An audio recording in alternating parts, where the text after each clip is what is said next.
Almost everyone has had a less than stellar examination experience. When this happens, students are taken aback by the exam. Either they prepared for material not on the exam, or they misread the instructor's expectations. At the same time, the instructor is equally surprised by the student's poor performance. As you can imagine, a situation like this can lead to a more complicated classroom environment, often creating an adversarial stance between faculty and students. The good news is that the chance of something like this happening in any classroom can be greatly reduced. Usually with only a small effort and a little planning, instructors can better focus their testing. Likewise, they can create a classroom feedback loop to track where students are in the learning process at any given point. At the same time, the students can more accurately practice content application in a low-stakes environment. My name is Shaun Longstreet, and I am the Associate Director for the Teaching, Learning, and Technology Center here at the University of California at Irvine. And for the next few minutes, I would like to talk with you about assessment and how instructors can improve the classroom experience for both themselves and their students. Before I begin, let me point out that on this webpage is a link to the PowerPoint presentation associated with this videocast. Feel free to print it out for your own copy. Furthermore, we here at the TLTC encourage you to take advantage of all of our resources online and in our offices on the third floor of the new Anteater Instruction and Research Building. We always welcome visitors, and we would be happy to discuss any variety of subjects on teaching and learning with you. Now, let us first take a few minutes to talk about the dimensions of learning. It is important because it is critical for us to think about what we assess, and that we assess what we want our students to learn. In a simple breakdown, we can say that there are 4 dimensions to learning: declarative, procedural, conditional, and reflective. Declarative learning is the what of course content. It includes key phrases and concepts that need to be mastered as part of learning any subject. Procedural learning is the how element. The emphasis here is on application and methods, and it usually develops out of the content from declarative learning. Conditional learning stresses when and where to apply the knowledge and principles of a course. Conditional learning usually requires some analysis beyond procedural learning. Reflective learning is generally the most complicated or higher order if you're thinking in terms of Bloom's taxonomy. This is where students develop the skills to think about why. They practice analysis and synthesis and evaluation. The dimension here requires students to be creative and incorporate values and motives that stretch outside of the classroom across a much larger social dimension. It is important to design your tests around the type of learning that is emphasized in the course. Ask yourself, what is it that you value your students to learn?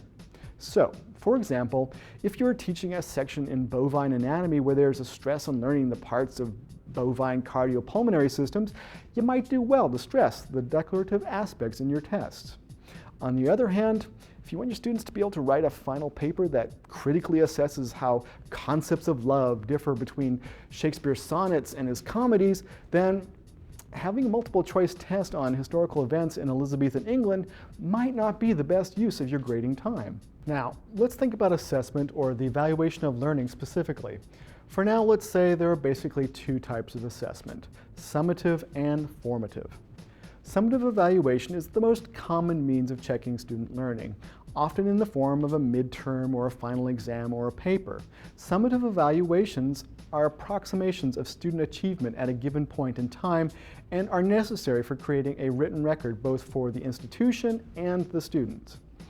One of the difficulties of summative evaluations can be that they usually occur at some terminal point in a course, informing students and instructors about learning gaps after it is too late or grossly inconvenient to do anything about it. Formative evaluation, on the other hand, is generally more informal, and it provides feedback to learners as part of an ongoing process. For example, self-tests in textbooks are probably the most common example of formative evaluation. And while self-tests can be helpful tools, they do have some limitations. First, the instructor does not receive feedback as to where students are experiencing difficulties with the content. Second, the student cannot ask the instructor for help with the problem that the self-test raised. Now, formative evaluation that occurs in the classroom alerts the instructor as to the progress of the class, allowing her to intervene where necessary. At the same time, students observe where and how they should concentrate their efforts, while also practicing for summative evaluations that will occur later in the semester.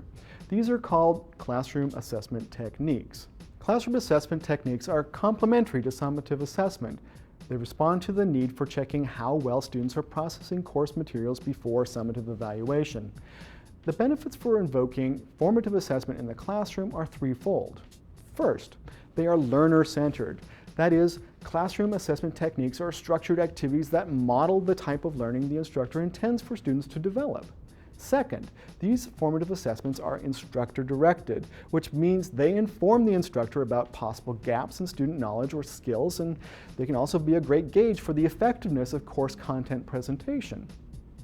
Third, classroom assessment techniques are context-specific, which means they can address smaller sections of recently covered course content. This allows them to be low-stakes activities that break evaluation into smaller pieces and can act as a confidence booster for students.